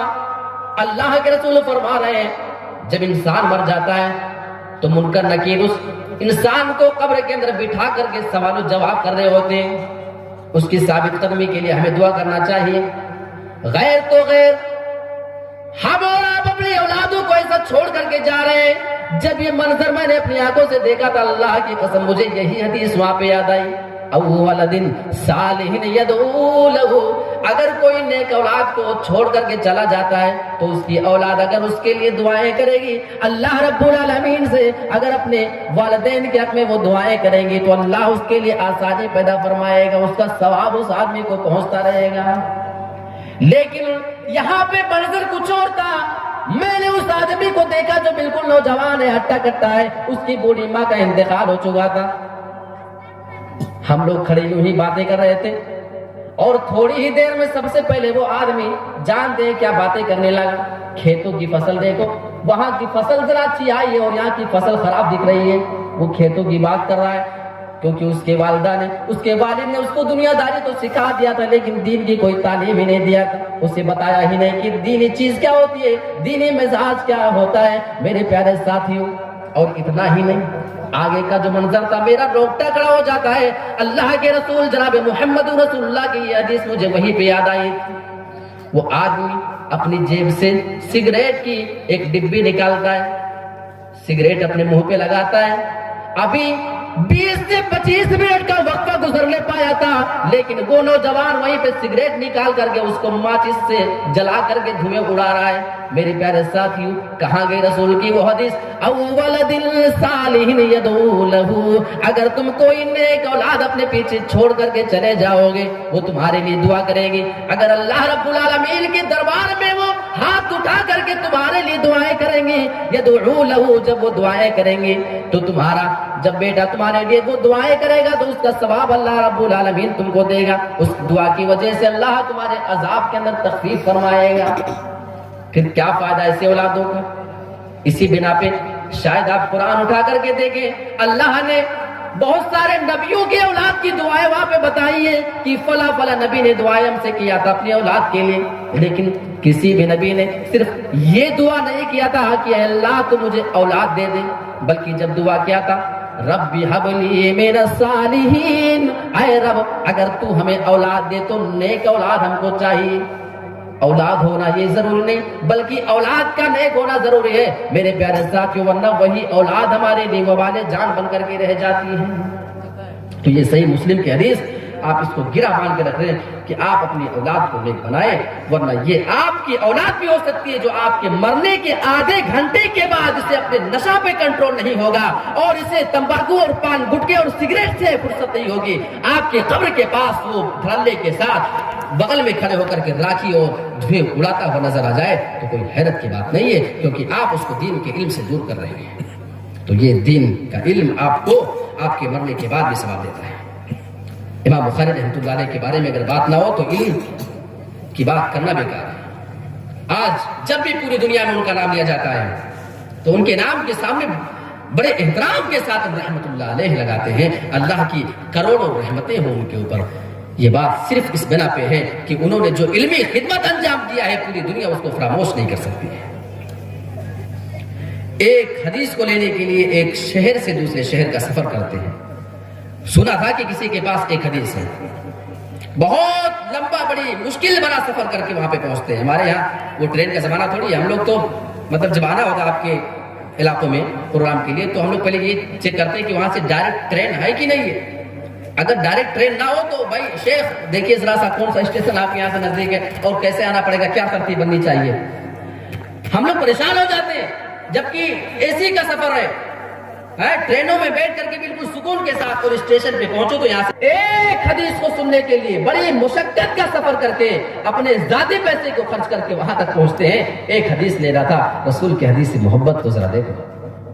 اچھا پہنچے، بتایا گیا کہ وہ آدمی فلاں ہے جس سے آپ حدیث سننے آئے ہیں، اور آپ نے دیکھا کہ وہ آدمی اپنے گھوڑے کو بلا رہا ہے لیکن وہ گھوڑا بدک بدک کر کے بھاگ رہا ہے، وہ آنے کو تیار نہیں ہے. اچانک امام بخاری رحمۃ اللہ علیہ کی نظر اس آدمی کے اوپر پڑتی ہے. وہ آدمی اپنے دامن کو اٹھا کر کے اپنے گھوڑے کو بلانے لگا. وہ اپنے دامن کو ایسے اٹھا کر کے اس کو بلا رہا تھا اور آواز دے رہا تھا، آنے کی آواز اس کو دے رہا ہے. گھوڑا جب پلٹ کر کے دیکھتا ہے اور وہ اپنے دامن کو اٹھا کر کے ایسے سمیٹے ہوئے تھا تو گھوڑے کو ایسا اندازہ ہوتا ہے کہ شاید میرا مالک اپنے دامن میں چارہ رکھا ہے اور چارہ ہم کو کھلانے کے لیے بلانے کی کوشش کر رہا ہے. گھوڑا چل کر کے اپنے مالک کے پاس آیا. اب اس کا مالک دامن اپنا نیچے کیا، اس میں کچھ تھا تو نہیں، خالی گھوڑے کو بلانا تھا. آپ لوگ بھی ایسا کرتے ہیں بکری وغیرہ بلانے کے لیے ہے نا، اور اس کا نکیل پکڑا اور لے کر کے واپس آتا. امام بخاری یہ منظر دیکھ رہے اپنی آنکھوں سے. اچھا یہ منظر دیکھنے کے بعد امام بخاری رحمۃ اللہ علیہ واپس ہو گئے کہ بھیا ہم سے تم سے کوئی حدیث نہیں لینی ہے. اچھا اس کو بتایا گیا کہ یہ امام بخاری تھے جو تمہارے پاس حدیث لینے آئے تھے. تو وہ امام بخاری کو جب لوٹتا ہوا دیکھتا ہے تو بڑا تعجب کرتا ہے کہ اتنے دور کا آپ سفر کر کے آئے اور میرے انتظار میں آپ تھے. ہاں میں ہی وہ آدمی ہوں، آپ نے صحیح سنا ہے میرے پاس وہ حدیث، میں آپ کو سنا دوں گا انشاءاللہ. امام بخاری رحمۃ اللہ علیہ جواب دیتے ہیں، اب مجھے تم سے کوئی کام نہیں ہے، میں تمہارے پاس رسول کی حدیث کو سننے کے لیے آیا تھا، لیکن اب مجھے تم سے کوئی حدیث نہیں سننی ہے کیونکہ تم میری نظر میں اس لائق ہی نہیں ہو کہ تم رسول کی حدیث ہم سے بیان کر سکو. وہ آدمی تعجب میں پڑ گیا، بھائی کیا بات ہے، کوئی ایسی بات تو پیش نہیں آئی. امام بخاری رحمۃ اللہ علیہ اس کو جواب دیتے ہیں، جب تو اپنے گھوڑے کو بلا رہا تھا تو اپنے دامن کو تو جھوٹ کا پھیلا کر کے اس کو بلانے کی کوشش کر رہا تھا. تیرے دامن میں کوئی چارہ نہیں تھا لیکن تو گھوڑے کو دھوکہ دے رہا تھا. وہ آدمی ہنسنے لگا. آپ تو جانتے ہی ہیں جانور ہوتے ہی ایسے ہیں، جب تک انہیں اس انداز میں نہ بلایا جائے وہ آتے ہی نہیں. بدک بدک کر کے بھاگ رہا تھا، بلانے کا میرا یہی اس کو طریقہ ہے. امام بخاری رحمۃ اللہ علیہ جواب دیتے کہ اب میرا تمہارے اوپر سے بھروسہ اٹھ چکا ہے کیونکہ تم نے اپنے گھوڑے کو دھوکہ دیا ہے. یہ آدمی کہتا ہے کہ میرے پاس وہ حدیث ہے، میں اس معاملے میں جھوٹ نہیں بول رہا ہوں. امام بخاری کہتے ہیں جو آدمی اس بے زبان جانور کو دھوکہ دے سکتا ہے، اب مجھے رسول کی حدیث کے بارے میں تم سے ڈر لگنے لگا ہے کہ تم رسول کی حدیث کے نام پہ کہیں مجھے بھی دھوکہ نہ دے دو. مجھے تم سے کوئی حدیث نہیں سننی. آپ وہاں سے واپس آ جاتے ہیں. یہ امام بخاری، یہی امام بخاری رحمۃ اللہ علیہ ایک بار کشتی سے سمندر کا سفر کر رہے تھے. اور لمبا سفر تھا، تو سفر میں اکثر ہوتا ہے نا کہ بڑے بڑے لوگوں سے کچھ پہچان ہو جاتی ہے اور گھل مل جاتے ہیں، وہ بھی لمبا سفر. تو ایک دوسرے کو راز کی بات تو بتا دینا. ہاں میں نا ہم یہاں جا رہے ہیں، وہاں اتریں گے، ایسا ہے ویسا ہے، میرے پاس کیا ہے. امام بخاری رحمۃ اللہ علیہ بڑی سلجھی طبیعت کے آدمی تھے، انہیں کچھ ایسا محسوس ہو نہیں رہا تھا، دنیا داری اتنا سمجھتے نہیں تھے. بتا دیا کہ میرے پاس کچھ اشرفی موجود ہے اور فلاں کلر کی تھیلی میں نے اس کو رکھا ہوا ہے اور اتنی اشرفی میرے پاس ہے. اچھا یہ بتانے کے بعد امام بخاری بھول گیا اپنی بات کو، پھر وہ ادھر ادھر باتوں میں ہو گئے. لیکن تھوڑی دیر کے بعد اس آدمی کے دل میں لالچ پیدا ہوتی ہے. یہ آدمی اچانک شور مچا دیتا ہے، میری اشرفی کی تھیلی غائب ہو گئی. سارے لوگ پریشان ہو جاتے ہیں اور اس آدمی سے اس کی نشانی پوچھی جاتی، کس کلر کی تھیلی تھی، اس میں کتنی اشرفیاں موجود تھی. اب یہ آدمی بالکل صحیح جواب دے رہا ہے، کیونکہ سارے لوگ پریشان ہو کر بیٹھ گئے. بھائی تمہاری اشرفی کا کچھ پتا نہیں ہے، اب تم اپنا سمجھ لو. کسی کے پاس ملتی تو ہم لا کر کے دے سکتے تھے. اچھا جب سارے لوگ بیٹھے تو یہ آدمی بھی چپکے سے کچھ دیر کے بعد امام بخاری کے پاس آتا ہے اور کہہ رہا ہے تم تو ہم سے بتا رہے تھے کہ تمہارے پاس اشرفی ہے، اور جب تلاشی تمہاری بھی لی گئی تو تمہارے پاس کوئی اشرفی نہ نکلی. معاملہ کیا ہے؟ امام بخاری رحمت اللہ علیہ جواب دیتے ہیں، جب تم نے شور مچایا تھا اور تمہاری نیت خراب ہو چکی تھی اور تم نشانے بالکل صحیح بتا رہے تھے، اور مجھے یہ ڈر لگا اگر تمہاری اس تھوڑی سی نادانی کی وجہ سے آج وہ الزام اگر میرے اوپر لگ جائے اور اگر مجھے آج مجرم قرار پایا جاتا، اگر وہ اشرفی میرے اوپر میرے پاس مل جاتی، میرے تھیلے کے اندر مل جاتی، تو تم چونکہ وہ ساری نشانی بتا ہی چکے تھے جو میں نے تم کو بتا دیا تھا، اگر وہ اشرفی آج میرے پاس سے نکل جاتی تو لوگ مجھے چور سمجھ بیٹھتے. میں نے پوری زندگی میں حدیث کے لیے اتنی ساری جو کوشش کر کے رکھی ہے، میں نے اتنا جو اپنا نام کمایا ہے، میرے نام کے اوپر لوگ بھروسہ کیا کرتے ہیں، پھر لوگوں میں چور کے نام سے مشہور ہو جاتا، اور جب یہ الزام میری زندگی پہ میرے دامن پہ لگ جاتا تو پھر رسول کی حدیث کے معاملے میں میرے اوپر کوئی بھروسہ نہیں کرتا. اس بنا پہ میں نے جلدی سے اٹھ کر جیسے تم نے وہ شور مچایا تھا اس تھیلی کو لے کر میں نے سمندر میں ڈال دیا تھا. حیران ہو گیا ہے، سمندر میں پوری اشرفی بیچ دیا، کیونکہ ان کے نزدیک مال قیمتی نہیں تھا، اپنی شہرت، اپنی عزت اور حدیث کے معاملے میں ان کا جو مقام تھا جو انہوں نے کئی سال سے کمایا ہوا تھا، یہ گوانا ان کو دوبارہ نہیں تھا. ورنہ آج جو امام بخاری رحمت اللہ علیہ کے اوپر ہم فخر کے ساتھ ان کا نام لیتے ہیں اور ان کے نام کے آگے پوری دنیا کے مسلمان رحمت اللہ علیہ کا لفظ استعمال کرتے ہیں، وہ شرف ان کو حاصل نہیں ہو پاتا. تو یہ مقام ان کو ملا ہے تو اللہ کے رسول صلی اللہ علیہ وسلم کی حدیثوں سے محبت اور حدیثوں کی برکت ہے، اس کی عظمت ہے، جس کی بنا پہ امام بخاری کے نام کے آنے کے بعد ہر آدمی اس کے آگے رحمت اللہ علیہ لگانے کو یہ اپنا شرف اور اپنا یہ مقصد اور اپنی ذمہ داری سمجھتا ہے. تو یہ علم کی بات ہے. اچھا علم ایک وہ چیز ہے کہ جس کے بارے میں آپ سے قیامت کے دن بھی سوال کیا جائے گا. میں اشارے میں وہ بات آپ کو بتا رہا ہوں. اللہ کے رسول صلی اللہ علیہ وسلم نے ارشاد فرمایا، حدیث لمبی ہے اس لیے ٹکڑا آپ کو بتاتا ہوں. آپ نے فرمایا کہ انسان کے قدم قیامت کے دن اپنی جگہ سے ہل بھی نہیں سکتے جب تک 5 چیزوں کا آپ کو چوری نہیں کرنا ہے، آپ کو غیبت نہیں کرنا ہے، آپ کو فلاں کام کرنا ہے، فلاں کام نہیں کرنا ہے. آپ کو یہ علم ہو گیا ہے. اب اگر اس علم کے مطابق آپ عمل نہ کریں، اس کے بارے میں آپ سے سوال کیا جائے گا، اور جب تک آپ اس کا جواب نہ دیں، اللہ کے رسول نے فرمایا لا تزول قدم ابن آدم یوم القیامہ حتی یسأل. ان سوالوں کا جواب جب تک آپ نہ دے دیں، آپ کے پیر دونوں اپنی جگہ سے قیامت کے دن ہل بھی نہیں سکیں گے. ادھر ادھر جانا تو یہ بڑی دور کی بات ہے. اچھا علم کی جو فضیلت ہے، اس علم کی بنا پہ اللہ کے رسول نے مار بھی کھائی ہے. ہم علماء کے لیے کتنا آسان کام ہے نا. آپ نے اسٹیج لگا دیا ہے، سامعین سامنے ہے، مائک ہے، ڈی جے ہے، دور دور تک آپ آواز پہنچا رہے. یہ دعوت کا کام ہمارے لیے کتنا آسان ہو چکا ہے. ذرا غور کرو وہ طائف کے منظر کو. اللہ کے رسول دعوت دینے جا رہے ہیں طائف والوں کو، اور اسی واقعے کو سنا کر میں اپنی بات کو ختم کر دوں گا. اور اس میں بہت بڑا ہمارے لیے جو پہلو ہے عبرت کا، وہ میں آپ کے سامنے رکھنا چاہتا ہوں. طائف والوں کو دعوت دینے کے لیے گئے، نہیں مانا. اللہ کے رسول کے پیچھے اوباش اور بدماش قسم کے لڑکوں کو لگا دیا، بڑے نوجوان ہٹے کٹے، پتھروں سے دوڑا کر کے مار رہے ہیں۔ ہمارے رسول ان کو دین کی تبلیغ کے لیے گئے تھے، بات کو ماننے سے انکار کر دیا، اور صرف ماننے پہ انکار کرنے پہ اکتفا نہیں کرتے ہیں، بلکہ اللہ کے رسول کے پیچھے پتھر دے کر نوجوانوں کو لگا دیا گیا، اور اللہ کے رسول جناب محمد رسول اللہ کو پتھر اتنے زیادہ مارے جاتے ہیں، جو حدیث کے الفاظ ہیں، اللہ کے رسول کے پورے جسم سے خون نکل کر جوتے میں جمع ہو گیا، اور جمع ہونے کے بعد جب اللہ کے رسول اسے برداشت نہیں کر پاتے ہیں تو بے ہوش ہو کر کے گر پڑتے ہیں۔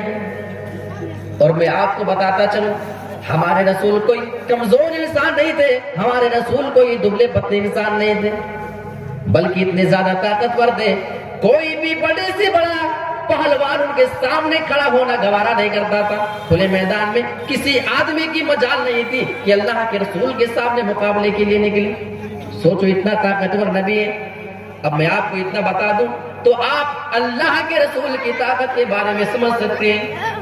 اللہ کے رسول نے 11 شادیاں کی تھی، اور ان کے علاوہ اللہ کے رسول لوڈی بھی رکھا کرتے تھے، ان کے پاس لوڈیاں بھی موجود تھیں۔ یہاں ایک آدمی سے 1-2 بیوی کے حق ادا نہیں ہوتے، 3-4 بیویوں کے حق ادا کرنا بڑی مشکل بات ہو جاتی ہے۔ ہمارے رسول 11 بیویوں کے حقوق بھی ادا کیا کرتے تھے، وہ بھی پوزیشن کیا ہوتی تھی، کئی دن فاقے میں، کئی دن صرف کھجور پہ گزارا کرا کرتے تھے۔ اللہ کے رسول کو کبھی پیٹ بھر کے کھانا نصیب نہیں ہوتا، کبھی اتنی بھوک ہوتی تھی کہ اللہ کے رسول اپنے پیٹ کے اوپر پتھر باندھا کرتے تھے۔ اس حالات کے باوجود اللہ کے رسول کی طاقت کا اندازہ دیکھو، بڑے سے بڑے لوگ آپ کے سامنے ٹک نہیں سکتے تھے، اور کئی ایسے واقعات تاریخ کے بتاتے ہیں، کئی پہلوان اللہ کے رسول کے سامنے آتے ہیں لیکن اللہ کے رسول چٹکی میں پچھاڑ دیتے ہیں۔ میں بتانا یہ چاہ رہا ہوں کہ ہمارے رسول جسمانی طور پہ بڑے طاقتور تھے اور ذہنی طور پہ بڑے طاقتور، لیکن طائف کے ان نوجوانوں نے اللہ کے رسول کو کتنے پتھر مارے ہوں گے، اور کتنی اللہ کے رسول کو مار پڑی ہوگی کہ جب خون نکلا تو خون نکلنے کے بعد آپ اسے برداشت ہی نہ کر سکے، بلکہ بے ہوش ہو کر کے گر پڑے۔ ہمیں 10-20 پتھر لگ جائیں اور اس سے بے ہوش ہو جائیں، تھوڑا سا ایکسیڈنٹ ہونے پہ بے ہوش ہو جائیں تو حیرت کی بات نہیں، کیونکہ ہم تو کمزور ہیں میرے پیارے ساتھیوں، لیکن رسول کا بے ہوش ہونا اس بات کی دلیل ہے کہ اللہ کے رسول کو پتھر بہت زیادہ ماریں گے۔ صرف علم کی بنا پہ آپ انہیں علم توحید دینے گئے تھے، آپ انہیں اللہ رب العالمین کی پہچان بتانے گئے تھے، اسی علم کی بنا پہ رسول کو مارا جا رہا ہے۔ اچھا، تھوڑی دیر کے بعد جب اللہ کے رسول کو ہوش آتا ہے تو ایک فرشتہ آتا ہے۔ فرشتے نے کہا اللہ کے رسول اگر ایک حکم آپ دے دیں تو پوری طائف کی بستی کو میں ان پہاڑیوں کے بیچ میں رکھ کر کے پیس دیتا ہوں۔ اچھا، اللہ کے رسول کے جانی دشمن موجود تھے نا، اللہ کے رسول چاہتے تو کہتے تھے کہ ہاں ان طائف والوں نے مجھے تو اتنا مارا ہے کہ میرے جسم سے خون نکل کر جوتے میں جمع ہوا اور اسی وجہ سے میں بے ہوش ہو گیا۔ اگر آپ چاہتے تو فوراً یہ بات کو کہہ دیتے کہ ہاں ان کو بٹا دو، یہ تو بڑے ظالم لوگ ہیں، لیکن اللہ کے رسول کہتے ہیں کہ نہیں، میں یہ تمنا نہیں رکھتا ہوں کہ ان کو برباد کر دیا جائے، بلکہ مجھے امید ہے کہ یہاں کی آنے والی نسلیں بعد میں ایمان لائیں گی۔ اور ہوا بھی گئی، کچھ سال کے بعد وہاں کی قومیں ایمان لاتی ہیں، اور صرف ایمان نہیں لاتی ہیں، وہی طائف یاد کرو جہاں کے لوگوں نے دعوت کے نام پہ رسول کو مارا تھا، پتھروں سے دوڑا کر کے مارنے کی کوشش کی گئی تھی، آج اسی طائف کا دعوت سینٹر مشہور ہے۔ پوری دنیا میں دعوت و تبلیغ کا کام وہاں سے ہو رہا ہے، پوری دنیا میں علماء جا کر کے وہاں سے باقاعدہ سرکاری حکومت وہاں کی دعوت کا کام کروانے پہ کتنا دنیا میں کام کر رہی ہے کہ اللہ کے رسول کی اسی دعا، اسی پتھروں کے مار کھانے کا اثر نظر آ رہا ہے۔ اللہ اکبر، دعوت سینٹر اگر کہیں کا سب سے زیادہ مشہور نظر آتا ہے تو طائف کا، اور اللہ کے رسول نے جو دعا کیا تھا، آسمان کی جانب نظر اٹھائی، بس اسی پہ میں اپنی بات کو ختم کر دیتا ہوں۔ اللہ کے رسول آسمان کی جانب اپنی نظر کو اٹھاتے ہیں، اپنے ہاتھ کو اپنے رب کے جانب اٹھا کر کے دعا کرنے لگے۔ دعا کے جو الفاظ تھے اس میں ہم مسلمانوں کے لیے بہت بڑا عبرت کا پیغام ہے۔ اللہ کے رسول یہ دعا کرتے ہیں، اللہم ہدی قومی فإنہم لا يعلمون، اے اللہ تو میری قوم کو ہدایت دے دے، فإنهم لا يعلمون، کیونکہ یہ جانتی نہیں کہ میں تیرا نبی تیرا رسول ہوں۔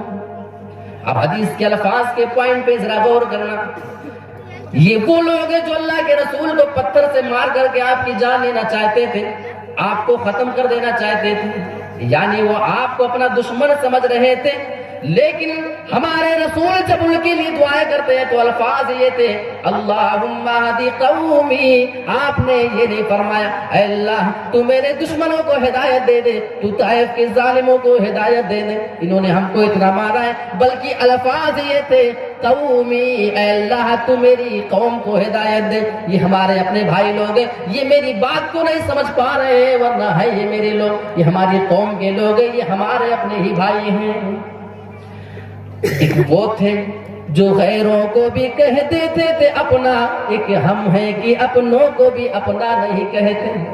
ہماری آپ کی تھوڑی سی کسی چیز کو لے کر کے جھڑپ ہو جائے، پڑوسی کا کوئی معاملہ اگر تھوڑا کسی کو ناگوار گزر جائے، پھر باپ اپنے بیٹوں کو مرتے ٹائم بھی وصیت کر کے چلا جاتا ہے کہ اس سے بات چیت نہ کرنا، پھر نہ آپ ہماری دعوت میں شرکت کریں، نہ ہم آپ کی دعوت میں آئیں، نہ آپ ہمارے جنازے میں شرکت کریں، اور نہ آپ کی بیمار پرسی کے لیے جائیں۔ میرے پیارے ساتھیوں، ہم رسول کے سب سے بڑے شہدائی ہیں، ہم رسول کے سب سے بڑے ماننے کے دعوے دار ہیں۔ کیا صرف نماز پڑھ لینا یہی رسول کی اطاعت ہے؟ کیا صرف روزے اور نماز کے معاملے میں رفع دین کہاں پہ کریں کہاں نہ کریں؟ نیت نماز میں کہاں باندھیں، کتنا پیر سٹائیں، کتنا خالی رکھیں؟ کیا اسی معاملے میں ہمارے رسول ہمارے لیے نمونہ بن کر کے آئے تھے؟ قرآن تو یہ کہہ رہا ہے لَقَدْ كَانَ لَكُمْ فِي رَسُولِ اللَّهِ أُسْوَةٌ حَسَنَةٌ، اے مسلمانوں جب رسول کو میں نے تمہارے درمیان بھیج دیا ہے تو رسول کی پوری زندگی تمہارے لیے آئیڈیل اور نمونہ ثابت ہوتی ہے۔